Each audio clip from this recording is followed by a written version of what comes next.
오늘은 눈이 충혈되고 아프다면 의심해 볼 수 있는 질환, 각막염에 대해 알아보겠습니다.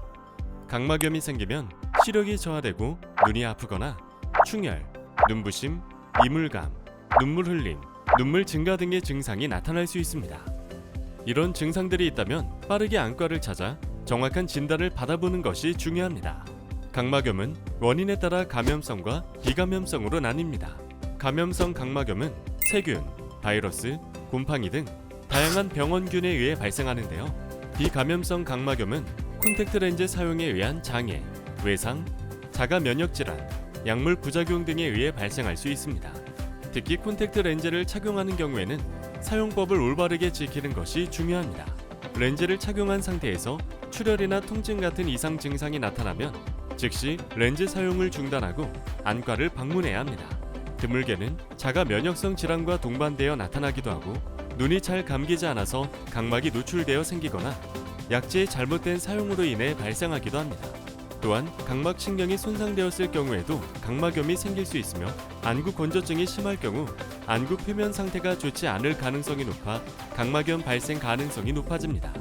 각막염이 의심되는 경우 안과에서는 눈을 최대 40배까지 확대해 볼 수 있는 세극등 현미경 검사를 통해 염증의 유무와 정도, 실질 침윤의 범위와 깊이 등을 확인할 수 있습니다. 또한 원인을 찾기 위한 균 배양 검사나 고말 검사를 진행할 수 있습니다. 필요에 따라 초음파 검사를 시행해 염증이 안구 안쪽까지 퍼졌는지 확인하기도 합니다. 각막염 치료는 원인에 따라 다르게 진행됩니다. 각막성 각막염은 원인균을 파악한 후 적절한 항생제나 항진균제를 사용해 치료합니다. 대부분 안약 치료가 기본이지만 경우에 따라 먹는 약이나 주사 치료가 필요할 수도 있습니다. 비감염성 각막염의 경우 또한 원인에 따라 치료법이 달라집니다. 예를 들어 눈이 완전히 감기지 않아서 생기는 노출성 각막염이라면 눈꺼풀이 감기지 않은 원인을 파악한 후 제거하고 눈꺼풀에 의한 치료가 어려운 경우 안 연고를 사용해 각막과 외부 공기와의 접촉을 막아 보호할 수 있습니다. 안약을 과도하게 사용하면 독성 각막염이 생길 수 있는데요. 이 경우에는 안약 사용을 중단하거나 투여량을 조절하면 대부분 증상이 호전됩니다. 각막신경이 손상된 신경영양 각막염의 경우 각막신경 손상 문제가 해결되지 않으면 완치가 어려울 수 있습니다. 각막염을 예방하려면 의사의 처방 없이 안약을 함부로 사용하지 않고 콘택트 렌즈 착용 시 위생관리를 철저히 해야 합니다. 또 렌즈를 너무 오래 착용하거나 착용한 채로 자는 습관도 피해야 합니다.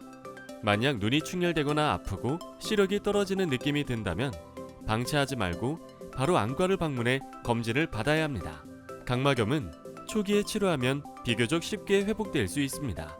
하지만 증상이 나타난 후에도 치료받지 않은 채 오랜 시간이 지나거나 각막이 손상된다면 완치가 어렵습니다. 치료 후에도 각막 반응이나 각막 혼탁 등의 후유증으로 시력 저하를 초래할 수 있습니다. 오늘은 눈이 충혈되고 아프다면 의심해 볼 수 있는 질환, 각막염에 대해 알아보았는데요. 눈 건강을 지키기 위해서는 정기적인 검진과 올바른 관리가 필수적입니다. 눈이 보내는 작은 신호도 놓치지 않고 이상이 있다면 안과를 찾는 것을 권장합니다. 여러분의 눈 건강, 해피아이 김안과 병원이 함께합니다.